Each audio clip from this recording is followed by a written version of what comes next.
Medina যাওয়ার জন্য আমরারে মালের মালিক বানায়া দাও। যদি আমরারে মালের মালিক না বানাও, আমাদের তো কোনো সাধ্য নাই। রিজিকের মালিক তুমি আল্লাহ, রহমতের মালিক আপনি আল্লাহ, রাজ্জাক হলেন আপনি আল্লাহ, সম্পদ দেওয়ার মালিক আল্লাহ, আপনি ধন দেওয়ার মালিক, আপনি কাইরা নেওয়ার মালিক, আপনি ক্ষমতা দেওয়ার মালিক, আপনি ক্ষমতা ছিনাইয়া নেওয়ার মালিক, আপনি ইজ্জত দেওয়ার মালিক, আপনি জিল্লতের মালিক। ও আল্লাহ, যদি আমরা সম্পদ না দিবা এরপরে আমরা দুঃখ করি না, তুমি না দিলে আমরা তোমার কাছে জোর করব না। তবে একটা দাবি করি আল্লাহ, যদি আমরা সম্পদ না দাও, যদি আকাশ পথে উইরা মদিনায় যাইতে না পারি, আমরা তো যাওয়ার মতন কোনো ক্যাপাসিটি নাই। তবে একটা ফরিয়াদ জানাই, আমরা আজকে যারা এই এলাকার রামচন্দ্রপুর, এই এলাকার মানুষ যারা রমজানটা মুখে লইয়া তোমার কাছে একটা দাবি করব, আমরা যদি মদিনায় যাইতে না পারি, স্বপ্ন যুগে তোমার বন্ধু নবীর দিদার এই রামচন্দ্রপুর মুরাদনগর আশেকদের ভাঙ্গা করে নসিব করে দিও।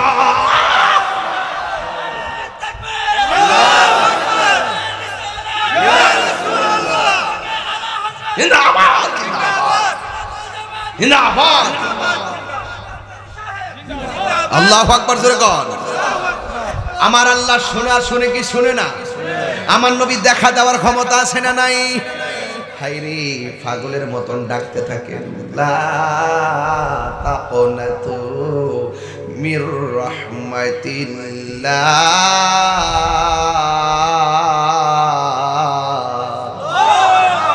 তোমরা আল্লাহর রহমত থেকে নিরাশ হইও না। রমজান মাস আসছে, বেশি বেশি কোরআন তেলাওয়াত করবেন। রমজান মাস আসছে, বেশি বেশি করে নামাজ পড়বেন। রমজান মাস আসছে, বেশি বেশি করে রোজা রাখবেন। আপনারা জবান খুলে কোন ইবাদত কবুল করার মালিক কে? আর জোরে বলেন না কে? এই জন্য আল্লাহ রাব্বুল আলামিন কোরআনে বলে দিয়েছেন, ওয়াল্লাযীনা ইয়াবিতুনা লিরাব্বিহিম সুজদাও ওয়া কিয়ামা।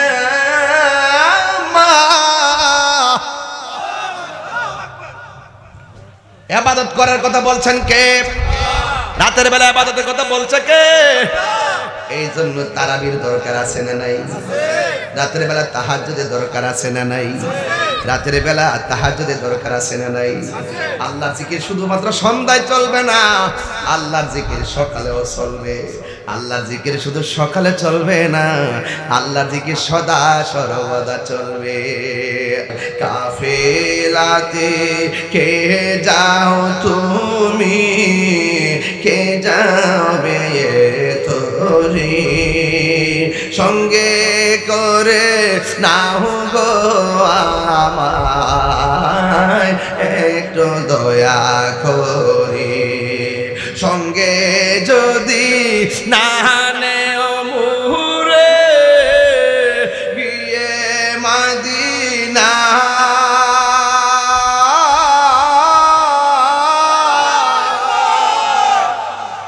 আমার সালাম পৌঁছে দিও, আমার পৌঁছে দিও নবীজির যায়। মনে বড় আশা ছিল যাব মদিনায়, মনে বড় আশা ছিল যাব মদিনায়। আসসালাতু ওয়াসসালামু আলাইকা ইয়া হাবিবাল্লাহ।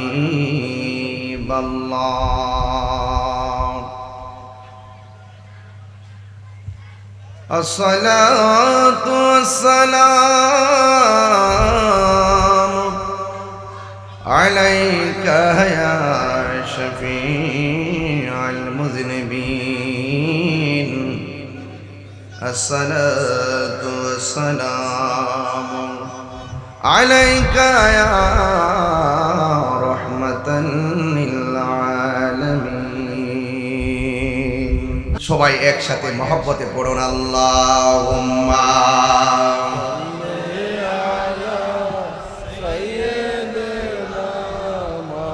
মাওলানা মুহাম্মদ ওয়া আলা আলিহি সাইয়্যিদিনা মাওলানা দরদ মাকা কণ্ঠে পড়ি আল্লাহুম্মা সাল্লি আলা সাইয়্যিদিনা মাওলানা মুহাম্মদ ওয়া আলা আলিহি সাইয়্যিদিনা মাওলানা तेरी नस्ल पाक में है बाचा बाचा नूर का तू है आईनी नूर तेरा सब घराना नूर का अल्लाहुम्मा सल्ली अला सय्यिदिना मौलाना मुहम्मद व अला आलि सय्यिदिना मौलाना ला इलाहा इल्लल्लाह ला इलाहा इल्लल्लाह पढ़ुन ला इलाहा हस्बी रब्बी हस्बी रब्बी मा फी क़ल्बी गैरुल्लाह नूर मुहम्मद ला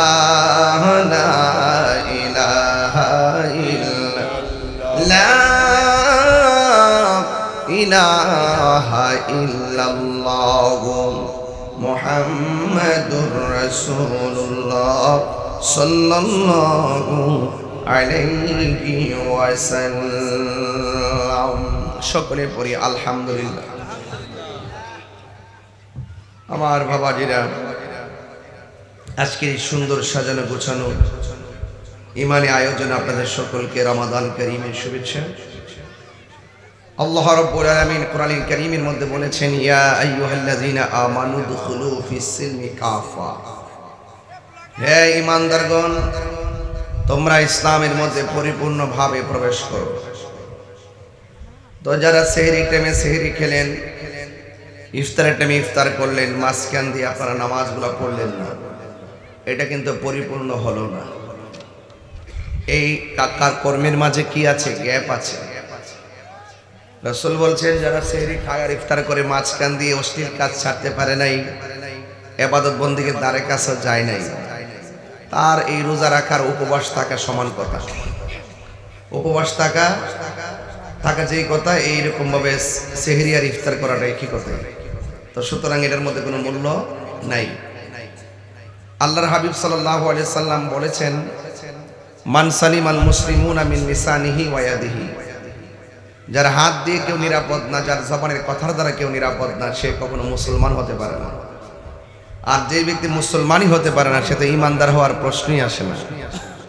আর আল্লাহর হাবিব সাল্লাল্লাহু আলাইহি সাল্লাম বলেছেন, মান সামা রমাদানা ঈমানা ওয়া ইহতিসাবা গুফিরা লাহু মা তাকাদ্দামা মিন যামবিহি ওয়া মা তাআখার, যে ব্যক্তি ঈমানের সাথে সওয়াবের আশায় রমাদান কারীমের রোজা রাখবে, আল্লাহ পাক তার জীবনের গুনাহগুলো মাফ করে দিবেন। তো এই বিষয়গুলো খুব ঠনপূর্ণ বিষয় নয়, এগুলো আমাদের জন্য অনেক বড় নিয়ামত। হাদিস শরীফের মধ্যে আমি পড়েছি, আর ইবনে উমর রাদিয়াল্লাহু তাআলা আনহু قال قال رسول الله صلى الله عليه وسلم বুনিয়াল ইসলামু আলা খামসিন, ইসলামের স্তম্ভ হলো 5টি। এক নম্বর হলো আল্লাহ ইলাহা ইল্লাল্লাহ ওয়া আন্না মুহাম্মাদুর রাসূলুল্লাহ সাল্লাল্লাহু আলাইহি ওয়াসাল্লাম, ওয়া ইকামিস সালাহ ওয়া ইতাইজ যাকাত ওয়াল হজ ওয়া সুমি রমাদান। ইসলামের স্তম্ভ হলো 5টি। একটা হলো কালিমা, 2 নম্বর হলো নামাজ, তারপরে যাকাত, তারপরে হজ, তারপরে রমজানের রোজা। তো আমরা কালিমা গ্রহণ করেছি, কালিমা পাঠ করেছি, কালিমাকে হৃদয়ে ধারণ করেছি, তাই আমরা মুসলমানের ঘরের মুসলমান হয়েছি। 2 নম্বর, নামাজ পড়তে হবে, এটাই স্তম্ভ। যাকাত দিতে হবে তৌফিক থাকলে, এটাই স্তম্ভ। হজ করতে হবে সামর্থ্য থাকলে, এটাই স্তম্ভ। ওয়া সাওমি রমাদান, এবং রমজানের রোজা রাখতে হবে, এটাই স্তম্ভ। যদি আপনি এই 5টা স্তম্ভ যদি আপনার ঠিক থাকে, তাহলে আপনার ঈমানটা দাঁড়া থাকবে। আর এই খুঁটি যদি না থাকে, আপনার ঈমানটা চুরি হয়ে যাবে। কথা বলেন ঠিক কি না?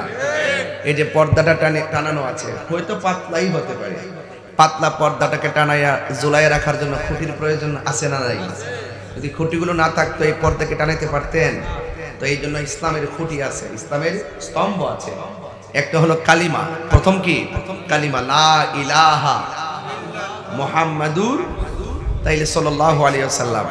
তাইলে এই কালিমা পড়া, এই কালিমাটা আমরা ধারণ করতে হবে। আল্লাহ ছাড়া কোনো মাবুদ নাই, এটা কন্ট্যাক্টমেন্ট হতে হবে। There is no god but Allah. Allah ছাড়া কোনো মাবুদ নাই, আল্লাহ ছাড়া কোনো মাবুদ নাই। এই বিষয়টা আপনাকে মনে প্রাণে দিলে ধারণ করতে হবে। এবার আপনি যদি কাউকে আল্লাহর সমকক্ষ মনে করেন, তাহলে আপনি ইমানদার হবেন দূরের কথা, আপনি তো মুসলমানই না। কথা কন ঠিক কিনা? তাহলে এই বিষয়গুলো আপনার ভাবতে হবে না? ভাবতে হবে। তোদের আসছে মাশাআল্লাহ, আমাদের মাহফিল আজকে যিনি শুভাগমনকারী, আজকে স্টেজকে যিনি অলঙ্কৃত করবেন, সোনাকান্দা দরবার শরীফের ছোট সাহেবজাদা পীরজাদা আল্লামা মুস্তাফিজুর রহমান সাহেব মদ্দাজুল্লাহ আলী হুজুর আমাদের মাঝে এসেছেন। হুজুরকে মাহফিল ইন্তেজামিয়া কমিটির পক্ষ থেকে আন্তরিক অভিনন্দন জানাচ্ছি, রমাদান কারীমের শুভেচ্ছা জানাচ্ছি। আল্লাহ হুজুর হায়াতে বরকত দান করুক, আমিন পড়েন। তো ভাইয়ের আমার অনেক লোক আসতেছেন আপনারা, মাশাআল্লাহ। তো আমি বলছিলাম লা ইলাহা ইল্লাল্লাহ, আল্লাহ ছাড়া কোনো মাবুদ, এটা কনসেপ্ট। এই বিষয়গুলো নড়াচড়া করা যাবে না। আল্লাহ ছাড়া কাউকে সেজদা করা যাবে না, কাউকে আল্লাহ সমকক্ষ মনে করা যাবে না। এরপরে স্টেপ হলো মুহাম্মাদুর রাসূলুল্লাহ সাল্লাল্লাহু আলাইহি ওয়াসাল্লাম, আল্লাহর হাবিব হলো আমার আল্লাহর রাসূল, এটাকে অস্বীকার করা যাবে না। এজন্য লা ইলাহা ইল্লাল্লাহ হলো ওয়াহদানিয়াতের স্লোগান, আর মুহাম্মাদুর রাসূলুল্লাহ হলো রিসালাতের স্লোগান। ওয়াহদানিয়াতের স্লোগান অস্বীকার করলে যেমন কাফের, মুহাম্মাদুর রাসূলুল্লাহ রিসালাতের স্লোগান এটা অস্বীকার করলো কাফের। কারণ নবীকেও অমান্য করা যাবে না, অস্বীকার করা যাবে না, আল্লাহকে অস্বীকার করা যাবে না। তাহলে ঈমানের প্রথম কনসেপ্ট হলো আল্লাহকে এক বলে জানা এবং রাসূলুল্লাহকে আল্লাহর হাবিব হিসাবে জানা, এবং মানার নাম হলো ঈমানদার। জোরে বলেন সুবহানাল্লাহ। বুঝতে পেরেছেন? তাহলে এই বিষয়গুলো খুব ভাবনাময়। তাহলে আসুন তাহলে আসুন, এখানে হাদিস মুবারাকার মধ্যে দেখলাম লা ইলাহা ইল্লাল্লাহ পাশে মুহাম্মাদুর রাসূলুল্লাহ লেখা আছে। তাহলে এই যে লেখাটা, এটা কিন্তু জায়েজ আছে। আমাদের দেশে অনেকে বলেন লা ইলাহা ইল্লাল্লাহর পাশে মুহাম্মাদুর রাসূলুল্লাহ লেখা যাবে না, এদের কথায় আমল করা যাবে না, এদের কথা আমল করা যাবে না। কারণ আমরা আল্লাহকে সম্মান করি আল্লাহ জেনে, রাসূলুল্লাহকে সম্মান করি রাসূল জেনে। আমরা আল্লাহর সাথে কাউকে শরীক করি না, আল্লাহর সঙ্গে কারো কোনো শরীক নাই। আল্লাহর সঙ্গে কারো তুলনা দিলে যেমন ভাবে ঈমান থাকবে না, সৃষ্টির মধ্যে রাসূল পাকের সঙ্গে যদি কারো তুলনা দেন, তাহলে আপনার ঈমান থাকবে না। রাসূল পাক সাল্লাল্লাহু আলাইহি সাল্লাম সৃষ্টির শ্রেষ্ঠ, সৃষ্টির শ্রেষ্ঠ। তো সেই জন্য এই কনসেপ্টটা ক্লিয়ার রাখতে হবে। এটা ঈমানের স্তম্ভ, এটা ইসলামের স্তম্ভ, এটা ইসলামের সৌন্দর্য, এটা ইসলামের ধারণ এবং ক্ষমতা। এটা যদি উলটপালট হয়ে যায়, আপনার জীবনও শেষ, জিন্দেগিও শেষ, বন্দিগিও শেষ। এরপরে বলা হচ্ছে ওয়া ইকামিস সালাহ, নামাজ কায়েম করেন। এই নামাজ, পরের স্টেপটা হলো আপনি যখন নিজেকে মুসলমান দাবি করবেন, আপনি যখন নিজেকে ঈমানদার দাবি করবেন, আপনার জন্য প্রথম যে কাজ সেটা হলো নামাজ পড়া। কি পড়া বলছি ভাই? নামাজ পড়া। নামাজ কি পড়া? নামাজ পড়া। বাবা এখানে চলে আসো, এখানে আসো, এখানে আসো, যাও সামনে নিয়ে যাও। তাহলে এই পাশে, এই পাশে নেন, এই পাশে। যাই হোক আস্তে আস্তে। তাহলে আমাদের এরপরে স্টেপ কি? নামাজ পড়া। কি? নামাজ পড়া। নামাজ কার বিধান? আল্লাহর বিধান। আফদালুল ইবাদাতুস সালাত, সর্বোত্তম ইবাদত হলো নামাজ। সর্বোত্তম ইবাদত কি? আমরা অনেকে মনে করি নামাজ, নামাজ, নামাজের ভিতরে যে কি প্রেম আছে এটা তো আপনারা জানেন না। যারা প্রেম বুঝে তারা কিন্তু নামাজ ছাড়ে না। ভাত না খেয়ে থাকতে পারে, নামাজ ছাড়া থাকতে পারে না। এটা মনে রাখবেন, এই রমজান মাস আত্মশুদ্ধির মাস, নিজেকে পরিবর্তনের মাস। এই মাস থেকে ওয়াদা করেন আমরা কখনো নামাজ ছাড়বো না। তাহলে নামাজ, সলাত, কোরআনের মধ্যে 82 জায়গায় সলাতের কথা বলা হয়েছে। কয় জায়গায় বলা হয়েছে? 82 জায়গায় সলাতের কথা বলা হয়েছে। এই জন্য আল্লাহ রাব্বুল আলামিন কোরআনে বলছেন, ইন্নাস সালাতা তানহা আনিল ফাহশাই ওয়াল মুনকার। নিশ্চয়ই পৃথিবীর মধ্যে একটা ইবাদত, যে ইবাদতটা মানুষকে অশ্লীল এবং খারাপ কাজ থেকে বিরত রাখে, ওই ইবাদতের নাম হলো সালাত। এবং হাশরের মাঠে সর্বপ্রথম হিসাব হবে নামাজের হিসাব। বুঝতে পেরেছেন? আল্লাহর হাবিব সাল্লাল্লাহু আলাইহি সাল্লাম বলেছেন, কোন ব্যক্তি যদি নামাজের জন্য পূর্বে প্রস্তুতিমূলক উযু করার জন্য বসে, আর উযু করতে গিয়ে যদি প্রথম বিসমিল্লাহ বলে উযুটা শুরু করে, কি বলে বলছি? বিসমিল্লাহ। যতক্ষণ উযু শেষ হবে না ততক্ষণ পর্যন্ত আল্লাহর প্রেরিত ফেরেশতারা উযুকারীর গুনাহ মাফ চাইতে থাকে। জোরে বলেন না সুবহানাল্লাহ। তাহলে উযু করার পূর্বে বিসমিল্লাহ বললে গুনাহ মাফ হয় কি হয় না? হয়। এরপরে আসুন, আল্লাহর হাবিব বলেছেন, যদি কোনো ব্যক্তি উযু করে, উযু করার সময় যখন সে হাত ধৌত করে, হাত দ্বারা যে গুনাহগুলো করে উযুর পানির সঙ্গে গুনাহগুলো মাটিতে ঝরে পড়ে যায়। যখন সে মুখের মধ্যে পানি দেয়, তখন কুলি করার সময় যে পানিগুলা ঝরে, এই পানির সাথে তার গুনাহগুলো ঝরে যায়। যে এভাবে লাস্টে যখন শরীর থেকে শেষ ফোঁটাটা পড়ে, শেষ ফোঁটার সাথে তার সমস্ত গুনাহগুলো ঝরে মাটিতে পড়ে যায়। তাহলে ওযুটা কি অত্যন্ত গুরুত্বপূর্ণ না? ওযু না হলে কি নামাজ হবে? এজন্য ওযুর প্রতি যত্নশীল হতে হবে। প্রত্যেকটা বায়দা বা স্টেপ আছে। আপনি উযু করলেন, নামাজ পড়লেন, কিন্তু কাপড়টা অপবিত্র, নামাজ হবে?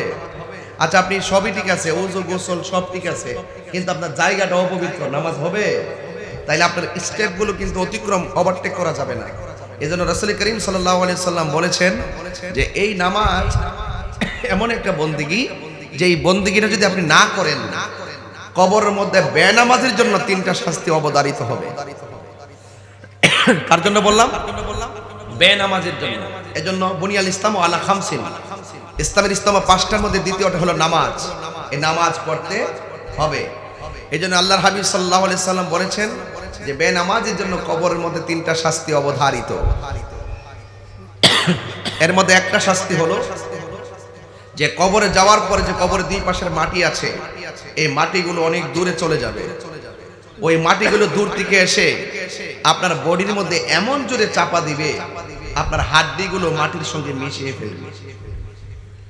আপনি এমন চিৎকার দিবেন, আপনার কান্নার আওয়াজ গরু ছাগল শুনবে।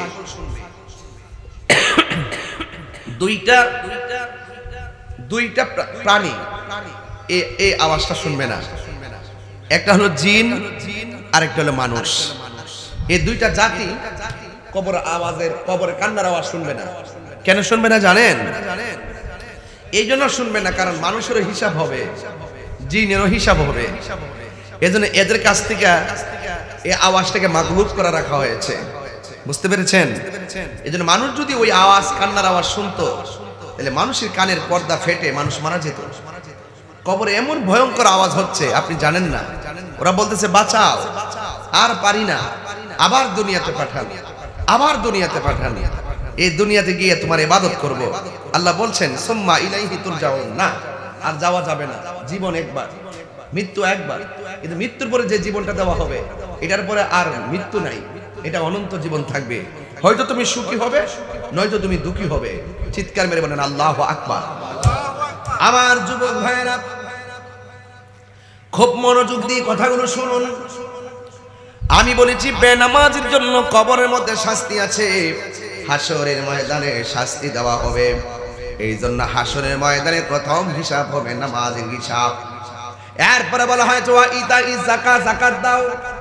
আজকে তো আমরা রমজান মাস আসলে অনেকে যাকাত দেয়, কিন্তু যাকাত অর্থ অনেকে বোঝে না। কিন্তু যাকাত যে দেয় সে মনে করে যাকাত মানে হলো মাইনাস। না না না না, যাকাত মানে মাইনাস না, যাকাত মানে হলো বৃদ্ধি করা। আপনি যখন যাকাত দিবেন, তাইলে আল্লাহ রাব্বুল আলামিন আপনার সম্পদটাকে পবিত্র করে দিবেন, আর আপনার সম্পদটাকে আমার আল্লাহ অনেক বাড়ায়া দিবেন। আপনি যাকাতের টাকা দিয়ে মনে করতেছেন গরিবের প্রতি আপনি করুণা করেছেন, গরিবের প্রতি আপনি দান করেছেন, গরিবের প্রতি আপনি মায়া করেছেন। না না, বিষয়টা এরকম না। যাকাতের টাকার উপরে গরিবের কোনো ধরনের মায়া করুণার বিষয় না। যাকাতের টাকার উপরে গরিবের অধিকার আছে, অধিকার। আপনি যখন টাকার মালিক হয়ে ওই টাকাটা গরিবের হাতের মধ্যে যাকাতটা দিয়ে দিবেন, আল্লাহ রাব্বুল আলামিন আপনাকে জাহান্নামের আগুন থেকে হেফাজত করবেন, আপনার সম্পদ বাড়ায় দিবেন। আর আপনি মনে করবেন না যাকাত করেন মানে আপনি দান করেছেন, আপনি এমন করেছেন অসহায়কে সহায় করেছেন, আপনি গরিবের প্রতি করুণা করেছেন, এটা না। বরং যাকাতের টাকার উপরে গরিবের হক আছে, হক। এই হক যারা আদায় করবে না, মনে করবে আমার যাকাতের টাকা আমি দিব না, মনে রাখবেন এই যাকাতের টাকা না দেওয়ার কারণে আপনার মালটা অপবিত্র অবস্থায় পড়ে থাকবে এবং আপনি যত হারামগুলো খাবেন এই হারাম টাকাগুলো হাসরের ময়দানে সাপে পরিণত হয়ে যাবে। হাসরের ময়দান যেদিন কায়েম হবে, ওই কঠিন মুসিবতের সময় মানুষ নাফসি নাফসি বলে কাঁদবে। ওই কঠিন মুসিবতের সময় কেউ কাউকে চিনবে না, কাহারো কাছ থেকে কোনো শাফাআত গ্রহণ করা হবে না, কাহারো কাছ থেকে কোনো বিনিময় নেওয়া হবে না। এ আমার যুবক ভাইরা, পায়ের মধ্যে হাত দিয়ে বলে দিয়ে যায় যাকাত এমন একটা বন্দিগি, যে এই বন্দিগি যদি যাকাত এমন একটা মালি ইবাদত, এই যাকাতের কারণে আপনার সম্পদ বৃদ্ধি পাবে, গরিবের গরিব লাঘব হয়ে যাবে, গরিবের মধ্যে অসহায় যারা আছে তাদের অভাব দূর হয়ে যাবে।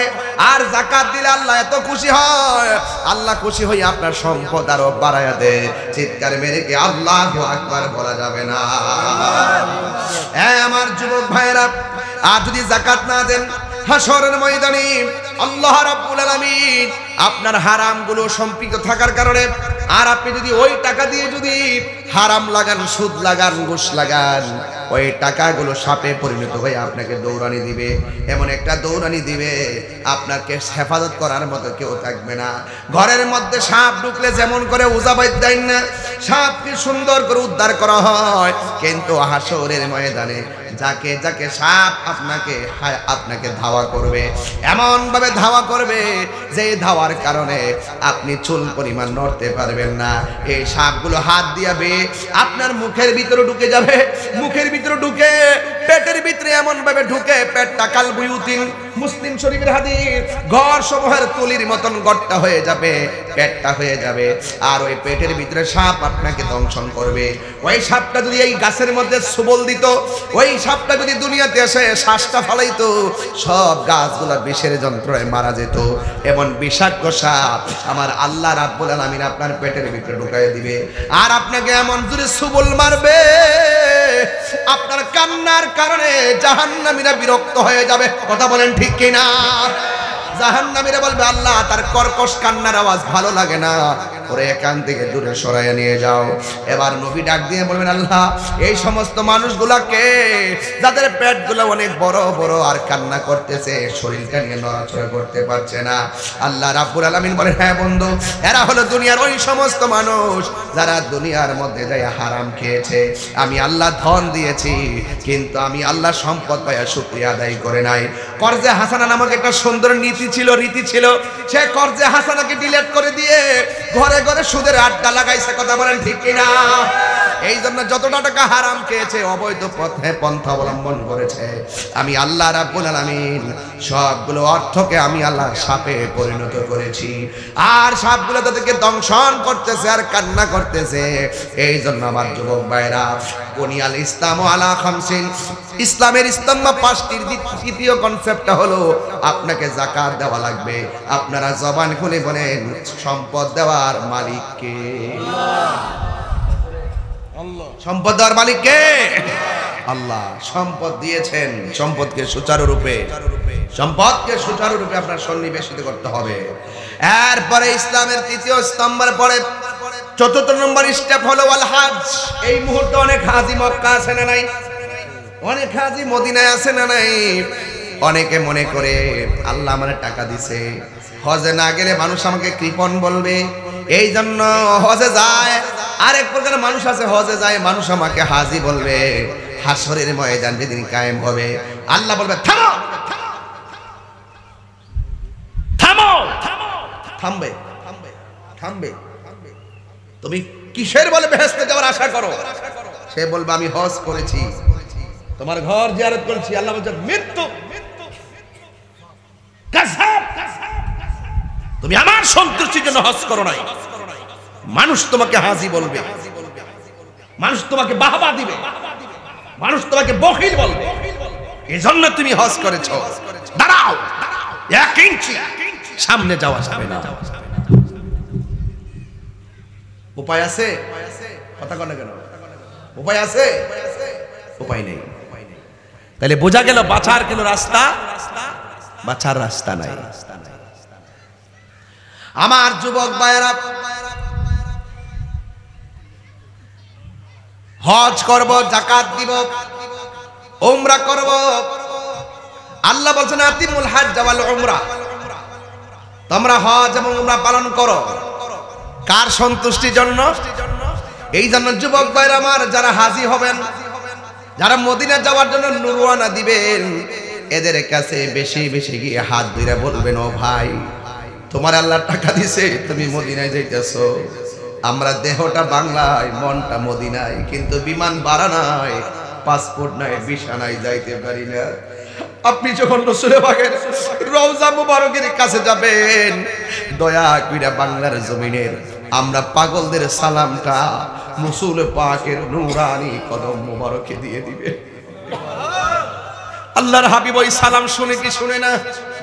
আপনি যখন বলবেন, আল্লাহ নবী গো, আপনার অনেক পাগল বাংলার জমিনে থেকে আপনার কাছে সালাম আমাদেরকে গাঁটটি ভরে দিয়ে দিছে, আপনার জবান খুলে বলেন, বাংলার জমিন থেকে যারা সালামটা রাসূলুল্লাহর রওজাতে হাজির মাধ্যমে পৌঁছায় দিয়েছে, আমার নবী বাংলার জমিনের পাগল গুলারে চিনার ক্ষমতা আছে না? না, এই আওয়াজে মানি না, জবান খুলে না, আছে না? না, মনে বড় আশা ছিল যাব মদিনায়,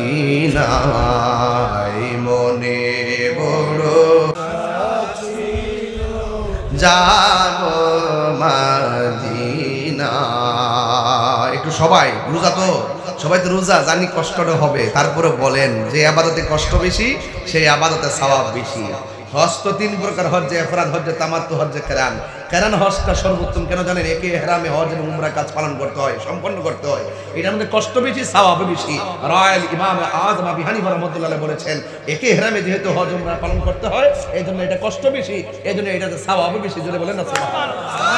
তাহলে একটু কষ্ট করে বলেন না, মনে বড় আশা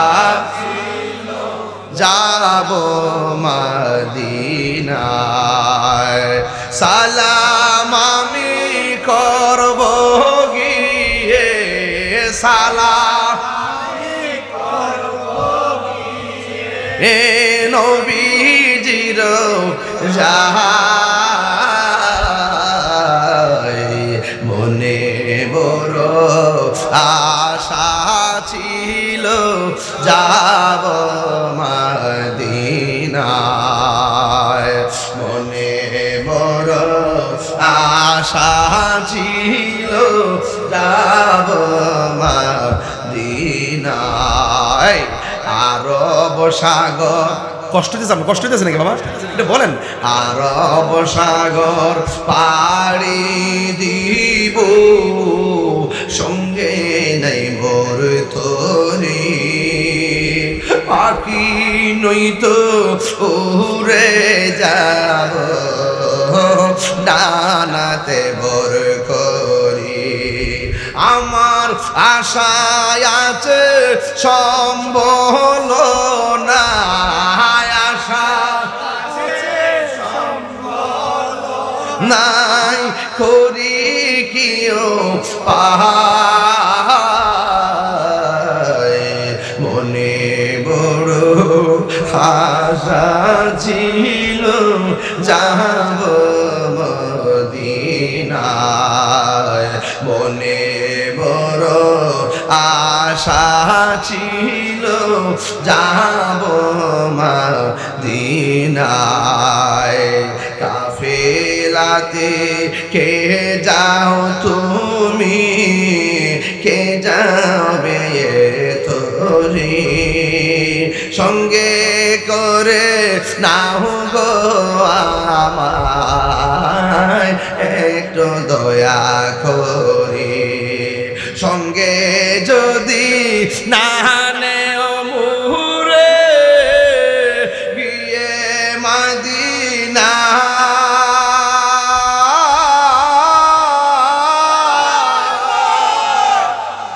আমার সালাম পৌঁছে দিও আমার পৌঁছে দিও নবীজির যায় মনে বড় আশা ছিল যাব মদিনায় মনে বড় আশা ছিল যাব মদিনায়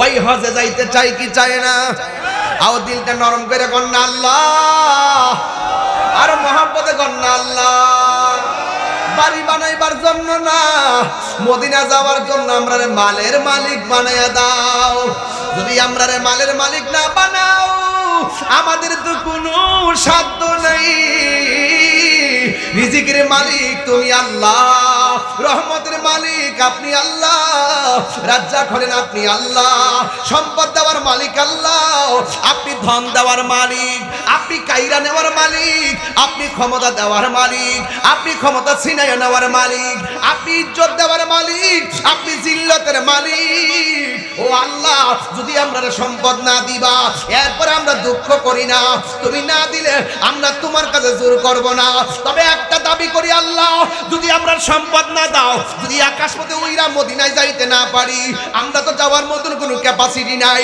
তবে একটা ফরিয়াদ জানাই আমরা আজকে যারা এই এলাকার রামচন্দ্রপুর এই এলাকার মানুষ যারা রমজানটা মুখে লইয়া তোমার কাছে একটা দাবি করব আমরা যদি মদিনায় যাইতে না পারি স্বপ্ন যুগে তোমার বন্ধু নবীর দিদার এই রামচন্দ্রপুর মুরাদনগর আশেকদের ভাঙ্গা করে নসিব করে দিও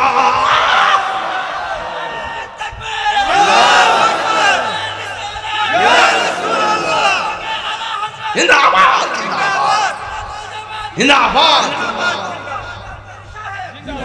আল্লাহু আকবার জোরে কর আমার আল্লাহ শুনে কি শুনে না আমার নবী দেখা দেওয়ার ক্ষমতা আছে না নাই হায়রে পাগলের মতন ডাকতে থাকেন লা তাকুনাতু মির রাহমাতিল্লাহ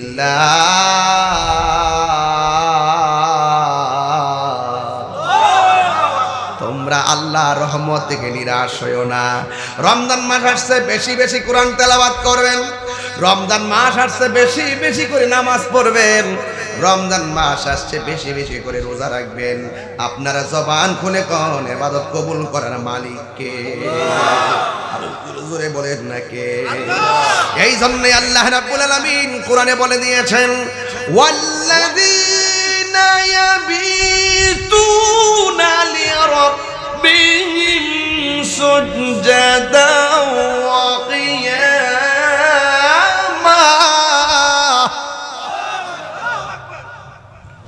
ইবাদত করার কথা বলছেন কে রাতের বেলা ইবাদতের কথা বলছে কে এই জন্য তারাবির দরকার আছে না নাই রাতের বেলা তাহাজ্জুদের দরকার আছে না নাই রাতের বেলা তাহাজ্জুদের দরকার আছে না নাই আল্লাহর জিকির শুধুমাত্র সন্ধ্যায় চলবে না আল্লাহর জিকির সকালেও চলবে আল্লাহর জিকির শুধু সকালে চলবে না আল্লাহর জিকির সদা সর্বদা চলবে জবান খুলে কন্যা আল্লাহু আকবার হায়রে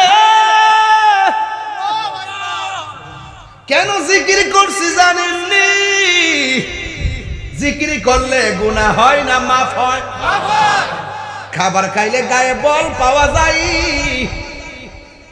এটা শারীরিক খাদ্য গিজাউল কালবে জিক্রুল্লাহ কলবের খাদ্য হলো আমার মাওলার জিকির আল্লাহু আকবার বলেন এই জিকির সকালেও চলবে রাতেও চলবে হরদম চলবে ঠিক কি না কোন ওয়াযকুর ইসমা রাব্বিকা বুকরাতাও ওয়া আসীলা ওয়া মিনাল লাইলি ফাসজুদ লাহু ওয়া সাব্বিহু লাইলান তাবিলা জিকির হবে সকাল সন্ধ্যায় জিকির হবে কার বলতেন না আল্লাহ কি আপনাকে ঠকাইছে আল্লাহ কি আপনাকে কম দিছে আল্লাহ কি আপনাকে জুলুম করছে লা ইকাল্লিফুল্লাহু নাফসান ইল্লা বুসাহা। আল্লাহ কাহারও সাধ্যের বাইরে কিছু চাপাইয়া দেন না। আপনি যা অর্জন করবেন তাই পাবেন। এই রোজাদারের জন্য আল্লাহ পাকের হাবিব অনেক নিয়ামতের কথা বলেছেন। শুধু তাই নয়, দেখেন 11টা মাসের যে ইবাদতের ওজন হবে মিজানের পাল্লায়, আর রমজান মাসের ওজনটা হবে, আল্লাহ বলছেন আস-সাওমু লি ওয়া আনা আজিজু বিহি। রমজানের রোজা হলো আমি আল্লাহর জন্য, আমি আল্লাহ নিজের হাতে রমজানের পুরস্কারটা দিব। সুবহানাল্লাহ। মেহেরবান তুমি, মেহেরবান মেহেরবান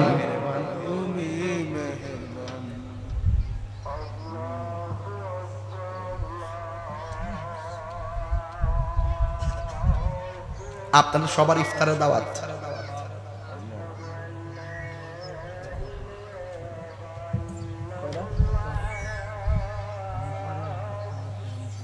মিনিট পরে বাইরে মাইকটা বন্ধ করে নেবে। মসজিদে জামাতের টাইমে মাইকটা বন্ধ করে না। আর আমরা 5টার সময় আজান হবে, 5:15 জামাত হবে ইনশাআল্লাহ। কোন এটা একটা আনন্দ লাগতেছে না আজকে?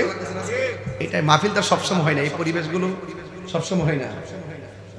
হ্যাঁ ঠিক না? ক্ষেত্রে আইলো মাঝে মাঝে নামাজ পড়েন, আল্লাহর জমিনটা মসজিদ বানাই দিছে আল্লাহ। আমরা লাগে সুবহানাল্লাহ বলেন না? বলছে তোমরা ঘরকে কবর বানায়ও না, মাঝে মাঝে ঘরেও নামাজ পড়ো। সুন্নতটা ঘরে পড়ে যাবেন, মসজিদে যাওয়ার সময় সুন্নত ঘরে পড়ে যাবেন, ঘরেরও কবর বানায় না। গুরুস্থানে নামাজ পড়েন জানা, কবরে নামাজ পড়া যায়, মনে থাকবে ইনশাআল্লাহ। আল্লাহ রাসূল বলেন ঘরকে কবর বানায় না, এজন্য মাঝে মাঝে ঘরে আল্লাহর হাবিব সুন্নতটা ঘরে পড়তেন, পরে যেতেন মসজিদে। আমরাও মাঝে মাঝে সুন্নতটা ঘরে পড়ি। মারহাবা জোরে বলেন। আপনাদের কি কষ্ট হইতাছে? এই ওয়াজের লাইন নাকি ঠিক আছে? শেষ পর্যায়ে কিন্তু এখন কিন্তু তার দুমদন যেত না। মারহাবা জোরে বল, একটু জিকির করেন। আর আপনারা যে ভদ্র মানুষগুলো, এ ছেলেরা তোমরা বসো, মাদ্রাসা ছাত্রগুলো তোমরা বসো। বাবা তোমরা বসো না, কে লাগে? তোমরা সমান থাকতে বাবা কত ওয়াজ শুনছি, শুনতে শুনতে ঘুমাই গেছি গে, শুনতে শুনতে ঘুমাই গেছি। এই জন্য আমি কখনো মাহফিল মিস করি না, কারণ আমি শ্রোতা থেকে বক্তা হয়েছি। শ্রোতা থেকে তখন বুঝতে পারছি যে বক্তা মিস করলে কত কষ্ট হইতো। এই জন্য আমি আর মিস করি না, বুঝতে পারছেন? এই জন্য মাদ্রাসা ছেলেরা তোমরা বসে ওয়াজ শুনবা, আগামীর জন্য তোমরাই ভবিষ্যৎ। মারহাবা জোরে বলেন।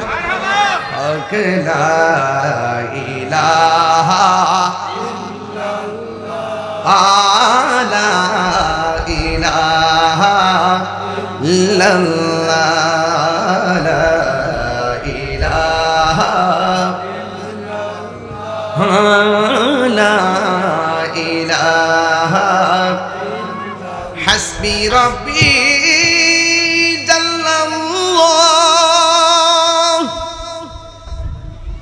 মা ফিল কলবি গায়রুল্লাহ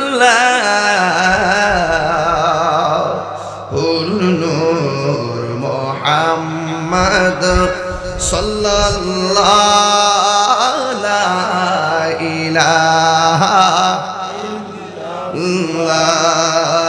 লা ইলাহা লা ইলাহা। মারহাবা জোরে গান। তো এই রোজা রাখার দরকার আছে না নাই? আল্লাহর হাবিব বলছেন 5 নম্বর স্তম্ভ হলো ওয়া সাওমি রমাদান। এই রমজানের রোজাটা এটার ভিতরে আছে না নাই? রাসূল বলছেন রোজাদারের জন্য 2টা আনন্দ। কয়টা?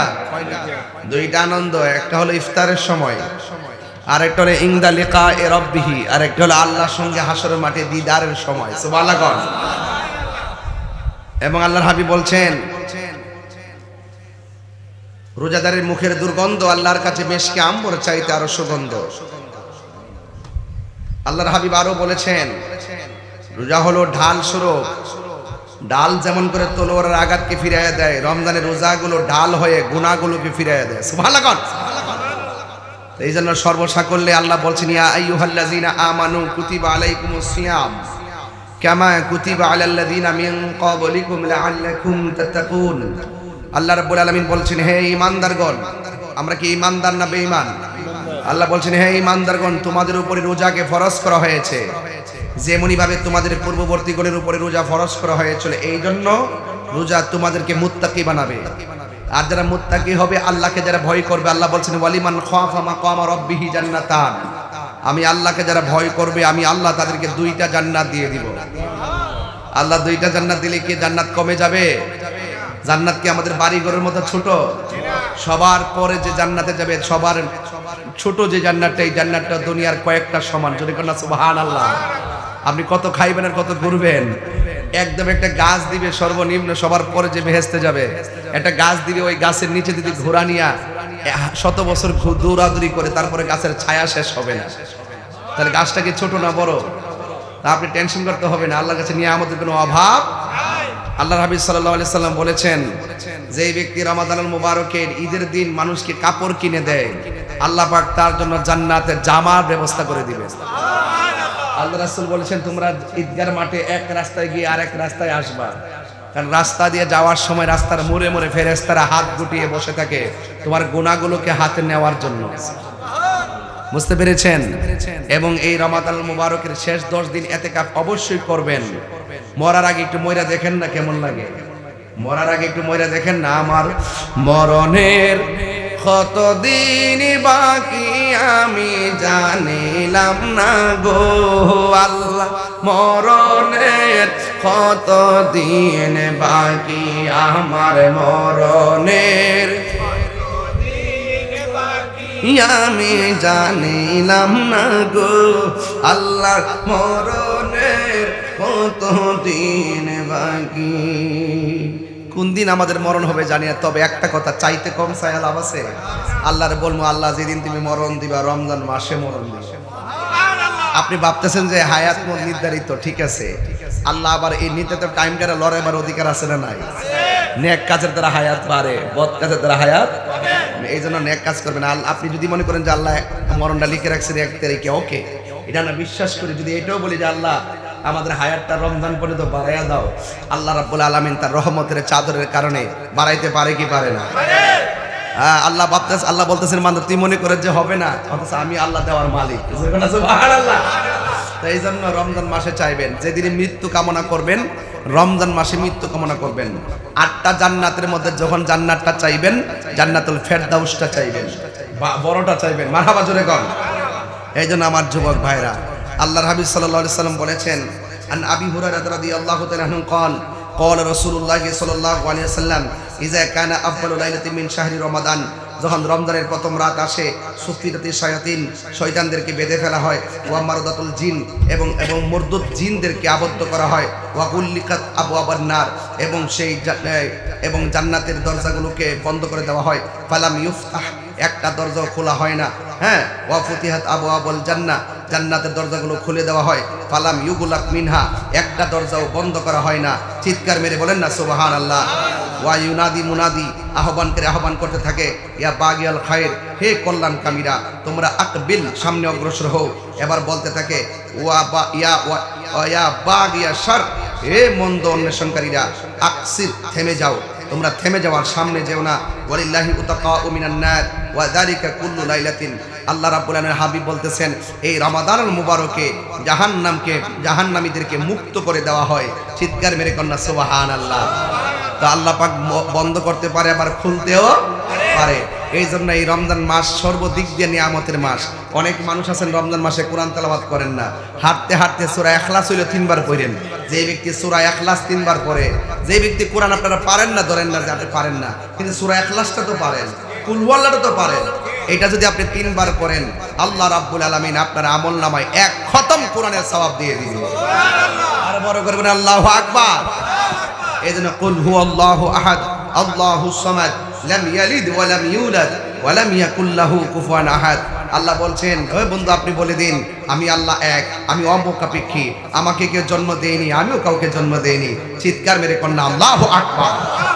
এই জন্য ওই রমজানুল মুবারকে বেশি বেশি কোরআন তেলাওয়াত করবেন। আল্লাহর হাবিব বলেন, রমজান মাসে যারা কোরআন তেলাওয়াত করবে, হাসরের ময়দান যেদিন কায়েম হয়ে যাবে, ওই কঠিন মুসিবতের সময় কোরআনটা জাহান্নামের দরজায় দাঁড়িয়ে যাবে। কোরআনুল কারীমটা ডাক দিয়ে বলবে, আল্লাহ, জবানটা খুলে বলুন আল্লাহ, ও আল্লাহ, তুমি তাকে জাহান্নামের মধ্যে দিয়ে দিচ্ছ, অথচ তোমার বান্দাটা আমি কোরআনকে রমজান মাসে না ঘুমাইয়া তেলাওয়াত করেছে। ও আল্লাহ, আমি কোরআন তেলাওয়াতকারীর জন্য সুপারিশ করি, ও আল্লাহ মেহেরবানি করে তেলাওয়াতকারীকে তুমি জান্নাত দিয়ে দাও। আল্লাহর হাবিব সাল্লাল্লাহু তাআলা আলাইহি ওয়াসাল্লাম বলেছেন, হাশরের ময়দানে এই কোরআন তেলাওয়াতকারীর জন্য কোরআনের সুপারিশ আমার আল্লাহ গ্রহণ করবেন। গ্রহণ কইরা আমার আল্লাহ তেলাওয়াতকারীকে জান্নাতের টিকিট দিয়ে দিবে।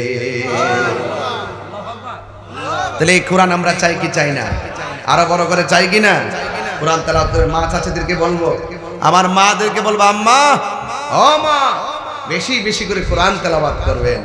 আপনারা ঘরে ইতিকাফ করবেন, পুরুষ মসজিদে ইতিকাফ করবে, মহিলারা ঘরে নামাজ পড়বে, পুরুষ মসজিদে নামাজ পড়বে। এই পৃথিবীর মধ্যে সবচাইতে নিকৃষ্ট জায়গা হলো বাজার, আর সবচাইতে উত্তম জায়গা হলো আল্লাহর ঘর মসজিদ। চিৎকার মেরে বলেন সুবহানাল্লাহ। ওই মসজিদে নামাজ আমরা চাই কি চাই না? আজান হয়েছে, আমরা মাঠেও নামাজ পড়বো ইনশাআল্লাহ। আসুন আজানের আগে একটু মহব্বতে জিকির করি, রাজি আছেননি? জিকির করলে শান্তি লাগেনি বাজান? গজলের পর পর ইনশাআল্লাহ আমরা জিকিরটা পড়বো। তোমার আছো শুয়ে মদিনায় তুমি, ডেকে নাও রওজা তোমার, রাসূলুল্লাহ কি উপায় হবে আমার, রাসূলুল্লাহ কি উপায় হবে আমার, ওই মদিনার পথের ধুলি মাখতাম আমি পেলে সুরমা বলে, ওই মদিনার পথের ধুলি মাখতাম আমি পেলে সুরমা বলে, ফিরে পেত নয়ন নূরের আধার, ডেকে নাও রওজা তোমার, রাসূলুল্লাহ কি উপায় হবে আমার, রাসূলুল্লাহ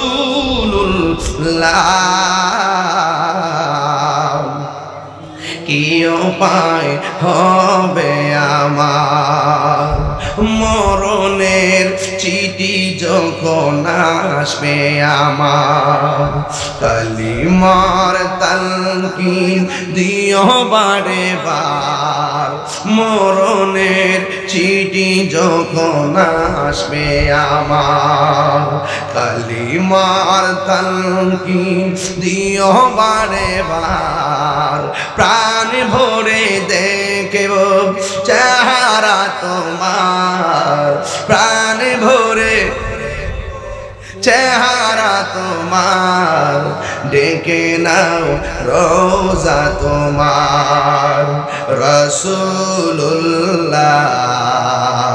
কি উপায় হবে আমার, রাসূলুল্লাহ কি উপায় হবে আমার।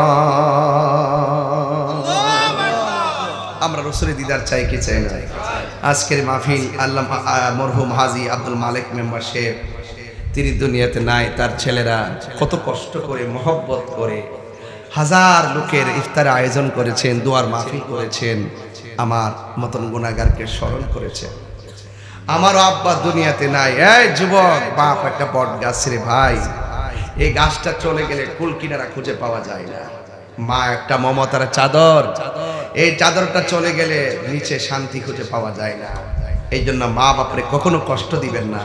আমি দোয়া করি মরহুম হাজী আব্দুল মালিক মেম্বারকে যেন আল্লাহ পাক জান্নাতের বাগান মানে আমিন কর, জান্নাতুল ফেরদাউস যেন নসিব করে, বলুন আমিন। এবং তার ছেলেরা যারা রয়েছেন আল্লাহ যেন তাদেরকে নেক হায়াত দান করে, পরিবার বর্গ সকলকে যেন নেক হায়াত দান করে, বলুন আমিন। কোরআন তেলাওয়াত করবেন, বেশি নামাজ পড়বেন, মা বাবার খেদমত করবেন, এবং যাদের আব্বা আম্মা দুনিয়াতে নাই বেশি বেশি করে মার কবর জিয়ারত করবেন।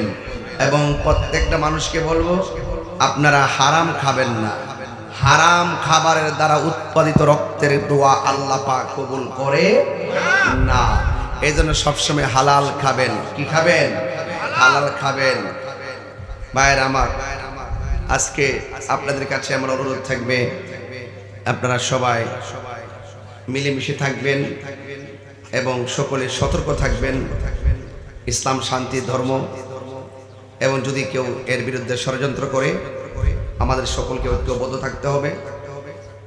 যার যার দরবার তার তার, সুন্নি জামাত এক কাতার। কথা বলেন ঠিক না বেঠিক? যার যার পীর তার তার, সুন্নি জামাত এক কাতার। যেহেতু বর্তমান ক্রাইসিস মুভমেন্টে কিছু কিছু লোক মুখে ইসলাম আছে, তারা আল্লাহু আকবার ধ্বনি দিয়া মাজারে আগুন ধরায় আবার নামাজ পড়ে। এরা সুবিধাজনক না। এরা কি না? সুবিধাজনক। আমরা বারবার এদের ব্যাপারে সতর্ক করছি, বারবার সতর্ক করছি যে এদের মুখের মধ্যে ইসলাম আছে, অন্তরে ইসলাম নীল নদের পানি যেমন নীল না, এদের মুখের ইসলাম ও ইসলাম না। যারা আল্লাহু আকবার ধ্বনি দিয়া বাড়িতে আগুন লাগায়, যারা আল্লাহু আকবার ধ্বনি দিয়া মাজারে আগুন লাগায়, যারা আল্লাহু আকবার ধ্বনি দিয়া মাজার ভাঙে, এই পর্যন্ত 89টা মাজার ভাঙছে। তবে কাগজে কলমে লিখে রাখো, তোমরা তোমরা ইটের মাজার ভাঙছো, ইনশাআল্লাহ এগুলো আমরা ভাত্তর দিয়ে বানাবো। এক মাগে শীত যায় না। তখন সাধু সাজা চুপ মেরে বই রইছ। 8 বছরের বাচ্চারে দর্শন করে আমরা এত প্রতিবাদ করি, আর তারা এখন কাতার ভিতরে ঢুকে রইছে। তখন কোনো প্রতিবাদ নাই, তখন বড় স্লোগান নাই, বড় আওয়াজ নাই। এরা হইলো ওরে বাটপার। বুঝছেন কি বলছি? এরা এরা এরা যে কোনো রং গিরগিটি, বুঝে গিরগিটি চেয়ার পাইলে সব বুঝলা যায়, ডলার পাইলে কালার ফালাই যায়, টাকা খাইয়া ইমান বিচ্ছালা, হ্যাঁ ক্ষমতার লেগে সব বিচ্ছালে। সুন্নিরা আবারও প্রমাণ করছে এই দেশে একমাত্র শান্তিপ্রিয় দল হলো সুন্নাত ওয়াল জামাত। হাত তুলে বলেন ঠিক কি না বলেন? তুমি কে আমি কে? নীরব না বিপ্লব? ঠান্ডা কথা কইছি দিকে ভাবছেন যে বালা বানাইতে কথা কইছে, কেউ কিচ্ছু কইছে না। আমি কি সুরে সুর করতে পারতাম না? সুদ করে সুদ করে দিতাম না? সুরের গোষ্ঠী।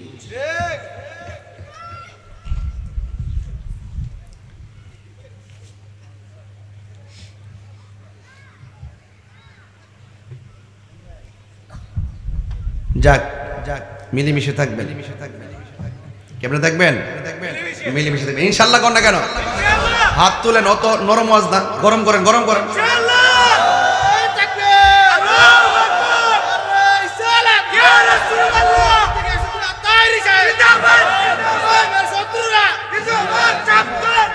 হাত নামান।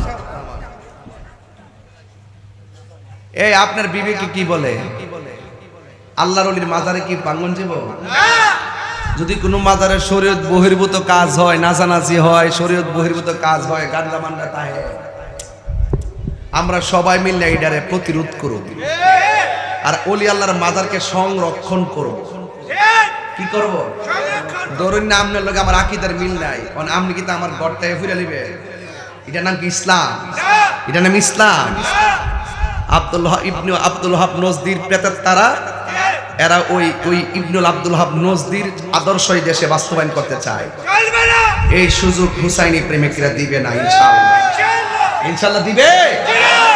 শাহপুরানের মাজারে বেঙ্গালি দিয়েছে, সাহসটা কত সিন্নি খেলা কার দ্বারা, মুন্না সিন্না না, এই দেশে ইসলাম আছে আল্লাহর ওলিগণ।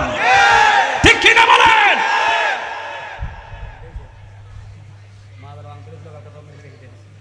কালকে গেছিন মাজার ভাঙতো, কিছু উত্তম মাধ্যম দিয়ে দিছে কত, আর কয়েকদিন পরে পাবলিক ভিড়া গাই মরবো। কথা কোন ঠিক না বেটি? হ্যাঁ, আমরা চাই সব উলামায়ে কেরাম পীর মাশায়েখ ঐক্যবদ্ধ হইয়া আমরাও সংসদে প্রতিনিধিত্ব করতে চাই। কিন্তু আপনি আমার আঙ্গুল দিয়া বাঁশ দিয়া আপনি চাইবেন যে আপনার ব্যক্তিগত এজেন্ডা বাস্তবায়ন করবেন, এটা দিয়ে দেওয়া হবে না। কথা বলেন ঠিক কিনা? তো এই জন্য আল্লাহর ওলির মাজার কামরা মাথা ব্যথা হইলে মাথা ব্যথা ট্যাবলেট খামো, নাকি গলা কাটটা মাথা ফালাই দিতাম? শরীয়ত বহির্ভূত কাজ হইলে মাজারে যে করবে হের আমরা ধরে দিব, মাজারকে রক্ষা করব। ঠিক কিনা কোন? আল্লাহ আমাদের সকলকে বোঝার তৌফিক দান করুক, আমিন। বলি আল্লাহর আইসি দিককে এই দেশে ইসলাম আমরা পাইছি, এইটাই সত্য কথা। 5টা বাজে গেছে, 4:59 বাজে, এখন আমরা আজান হবে। আজানের পর আমার মনে হয় এখানে জামাত হবে, না এখানে জামাত হবে। আপনারা আমাকে বিদায় দিয়েন, আমার রাত্রে অনেক দূরে মাহফিল আছে, অনেক দূরে। এই জন্য আমি আবার দৌড়ায় যে কুলাইতে হবে এবং তারাবির পর পরে আমাকে ওয়াজ করতে হবে। আল্লাহ যেন কবুল করে, আমিন। একবারে মিলাদ ক্যাম্প পরে হবে, এখন আজান।